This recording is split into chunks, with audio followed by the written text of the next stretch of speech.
Whether Cheong-san will return in All of Us Are Dead Season 2 remains to be seen, but there is another dead character who should make a comeback. With at least one heartbreaking death happening in almost every episode, All of Us Are Dead sure lived up to its title throughout Season 1 and killed off a lot of characters. Naturally, not all of them were protagonists. Still, we had to say goodbye to quite a few characters in the most tragic ways. Part of what made All of Us Are Dead Season 1 so engaging was not knowing which characters were going to make it. The Netflix K-drama knew when and how to raise the stakes, which is why bringing Cheong-san back in Season 2 would be risky considering how big of a moment his death was in the first season. That being said, I would not mind All of Us Are Dead bringing Eun-ji back in Season 2, namely because we are not even sure about what happened to her at the end of Season 1.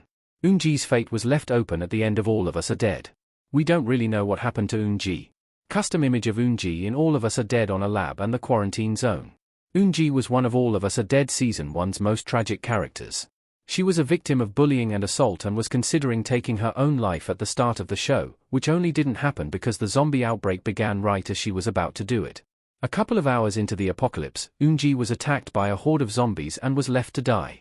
However, she somehow survived and became one of the first known examples of a Hambi in All of Us Are Dead. From then on, all her rage and drive for revenge turned into strength, which may very well be why she resisted the Jonas virus and became a Hambi in the first place. Since she was an asymptomatic zombie, she was able to enter the military camp despite all the safety measures. The military only realized Eun-ji had the Jonas virus when she attacked Cheol-soo in front of everyone. This is when Eun-ji was taken to be experimented on, after which we only saw her in a holding cell. In the finale, Eun-ji's cell was empty. Eun-ji's story isn't over and should continue in All of Us Are Dead Season 2. Eun-ji could be a wild card in Season 2. While we can assume that the military simply killed Eun-ji once they were done with the experiments, I don't think that her story is over. Killing off one of the show's most important characters off-screen would be a mistake, even more so because Eun-ji can still play a significant role on the show. For example, we don't know how Eun-ji truly feels about killing Cheol-soo.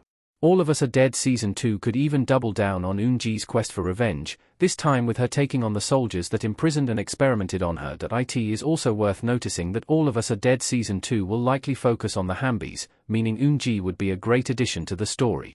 With Gwynam dead and Namra having learned how to control her powers, Eun-ji is currently the only known evil Hambi that we have on the show. Considering that Namra is trying to suppress her powers with the help of other Hambis, it could be fun to have Eun-ji embrace her zombie instincts even further. I'm fine with All of Us Are Dead bringing back Cheong-san and Eun-ji in Season 2. All of Us Are Dead has other ways to raise the stakes. Cheong-san, Dr. Lee Byung-chan, and Eun-ji in All of Us Are Dead custom image by Yaelin Chacon. All of Us Are Dead bringing back not one but two characters who died in Season 1 might not sound like a great idea given how it would risk lowering the stakes of the show. Granted, Cheong-san returning in Season 2 as if nothing had happened would indeed be anticlimactic. However, there are ways to bring him back without pretending he didn't fall from a construction site during an explosion. For example, Cheong-san could return as a Hambi, meaning he wouldn't be able to reunite with his friends and would only be a ghost of his former self. Likewise, there are a lot of interesting roles that Eun-ji could play in Season 2. She could be one of the main villains, assuming she would embrace her Hambi identity like Gwynam did. Eun-ji could also be a morally ambiguous character, someone who went through a lot of pain and is now going after whoever does her wrong regardless of what she has to do. Either way, having Eun-ji's story be concluded off-screen after we spent so much time with her in All of Us Are Dead Season 1 would be very disappointing.